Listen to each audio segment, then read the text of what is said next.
Être soi-même. Enseignement numéro 1. Être nous-mêmes nous fait nous exiler de beaucoup d'autres personnes. Cependant, faire ce que les autres veulent nous fait nous exiler de nous-mêmes.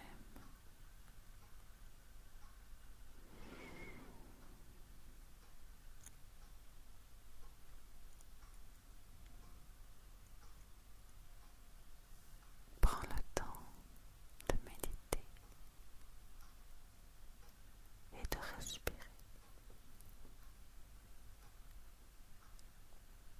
sur ces sagesses.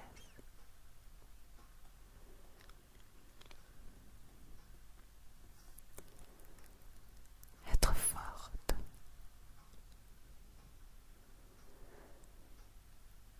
Être forte ne signifie pas exercer ses muscles.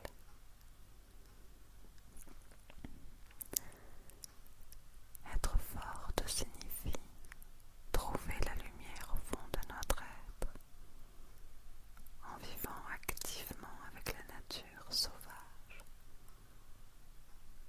et d'une manière personnelle. Cela veut dire être capable d'apprendre et d'entretenir ce que nous savons,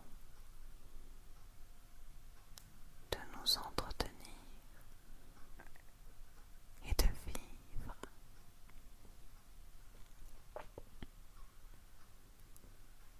Nous éloigner nous permet de nous retrouver. Même si l'exil n'est pas une chose que l'on souhaite par amusement, il nous apporte une chose inespérée. Les cadeaux de l'exil sont nombreux.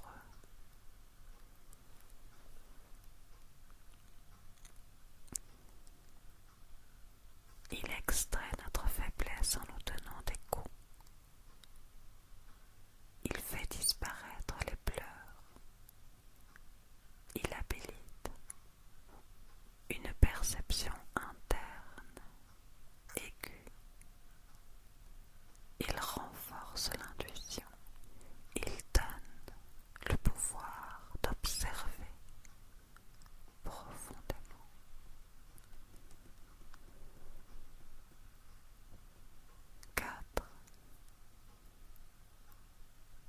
Les effets de ne pas s'aimer soi-même. Notre désir secret d'être aimé n'est pas beau. Notre non-utilisation et notre mauvais usage de l'amour n'est pas bon. Notre manque de loyauté et de dévotion est un peu charmeur. Notre état de séparation de l'âme est laid. Ce sont des verrous psychologiques, des insuffisances et des fantaisies infantiles.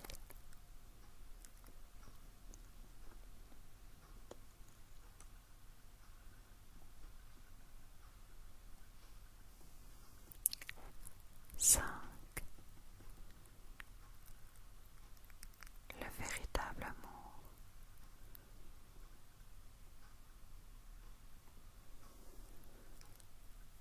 L'amour dans sa forme la plus pleine est une série de morts et de renaissances.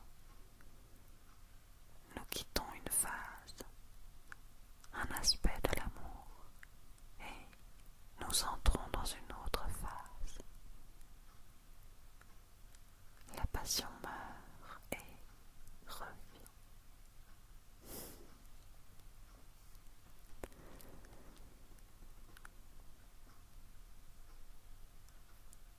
Toucher le fond. Numéro 6.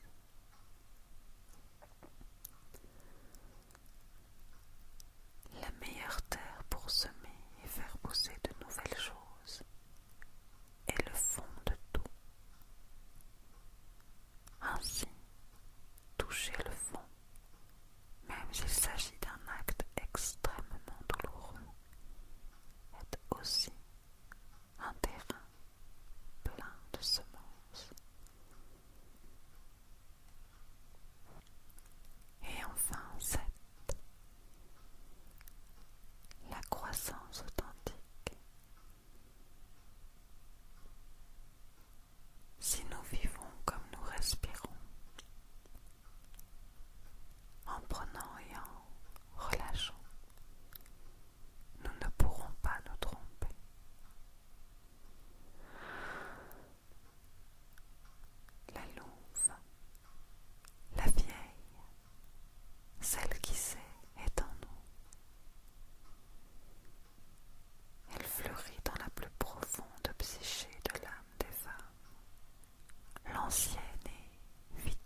c'est le point où le moi et le toi s'embrassent, l'endroit où les femmes courent avec les loups.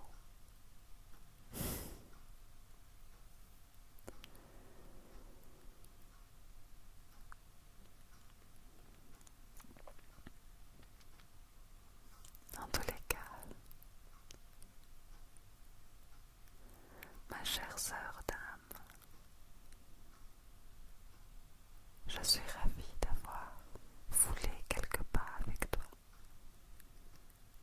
Chère Amandine, le loup. C'est la force de l'esprit qui fait avancer dans la vie, gagner du terrain, se battre contre l'injustice et lutter contre vent et marée. Aimer, cela veut dire rester avec.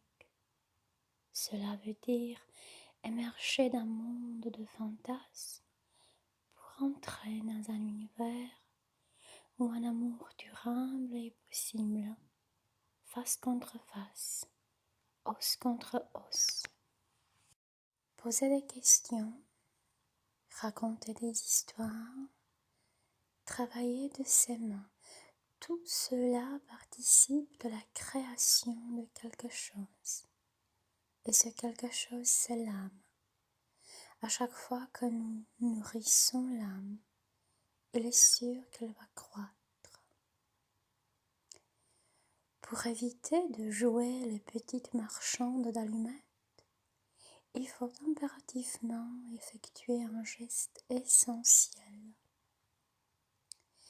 Il faut refuser de perdre votre temps avec ceux qui ne vous soutiennent pas dans votre art, dans votre vie. C'est dur, mais c'est vrai. Sinon, vous allez mener une vie réduite qui va geler toute pensée, tout espoir, vos dons, l'écriture, la peinture, le théâtre et la danse. Nous mourrons d'envie d'avoir une nouvelle vie. Nous brûlons de retrouver la mer. Nous vivons jusqu'au mois suivant, jusqu'à la fin du semestre. Nous avons hâte que l'hiver soit fini pour vivre de nouveau, dans l'attente d'une date future où nous serons libres de faire des choses extraordinaires. Nous sommes sûrs de mourir si nous ne faisons pas telle ou telle chose. Il y a là quelque chose comme du deuil, il y a une angoisse, une désespérance, une nostalgie de long séjour auprès de la fenêtre, et ce n'est pas un malaise temporaire, cela dure et cela croît avec le temps. Être à nous-mêmes nous fait nous exiler de beaucoup d'autres personnes. Cependant, faire ce que les autres veulent nous fait nous exiler de nous-mêmes. Être forte ne signifie pas exercer ses muscles. Être forte signifie trouver la lumière au fond de notre être, en vivant activement avec la nature sauvage et d'une manière personnelle. Cela veut dire être capable d'apprendre, d'entretenir ce que nous savons, de nous entretenir et de vivre. Même si l'exil n'est pas une chose que l'on souhaite par amusement, il nous apporte une chose inespérée. Les cadeaux de l'exil sont nombreux. Il extrait notre faiblesse et nous donne des coups. Il fait disparaître les pleurs. Il habilite une perception interne aiguë. Il renforce l'intuition. Il donne le pouvoir d'observer profondément. Notre désir secret d'être aimé n'est pas beau. Notre non-utilisation et notre mauvais usage de l'amour n'est pas beau. Notre manque de loyauté et de dévotion est peu charmeur. Notre état de séparation de l'âme est laid. Ce sont des verrues psychologiques, des insuffisances et des fantaisies infantiles. L'amour, dans sa forme la plus pleine, est une série de morts et de renaissances. Nous quittons une phase, un aspect de l'amour, et nous entrons dans une autre phase. La passion meurt et revient. La meilleure terre pour semer et faire pousser de nouvelles choses est le fond de tout. Ainsi, toucher le fond, même s'il s'agit d'un acte extrêmement douloureux, est aussi un terrain plein de semences.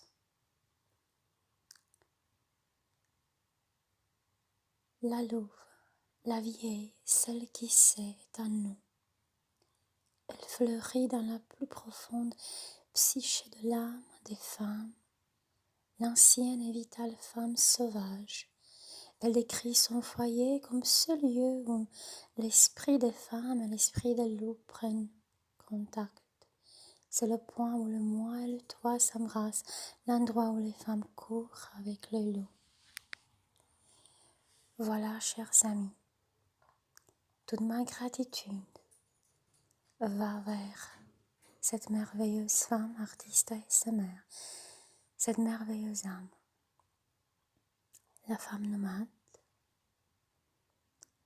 Nous courons ensemble avec les loups, nous toutes avec vous. Chaque femme porte en elle une force naturelle, instinctive, riche de dons créateurs et d'un savoir immémorial. Mais la société et la culture ont trop souvent muselé cette femme sauvage afin de la faire entrer dans le moule réducteur des rôles assignés. Nous vous recommandons ce livre merveilleux, écrit par la psychanalyste et la conteuse Clarissa Pinkola Estés, fascinée par des mythes et des légendes, qui nous propose de retrouver cette partie enfuie, pleine de vitalité et de générosité, vibrante, à travers des fouilles psycho-archéologiques, des ruines de l'inconscient féminin, en faisant appel aux traditions, aux représentations les plus diverses. On peut vivre, apprendre, partager, aimer, nous soutenir les uns les autres. Merci. Merci à vous toutes.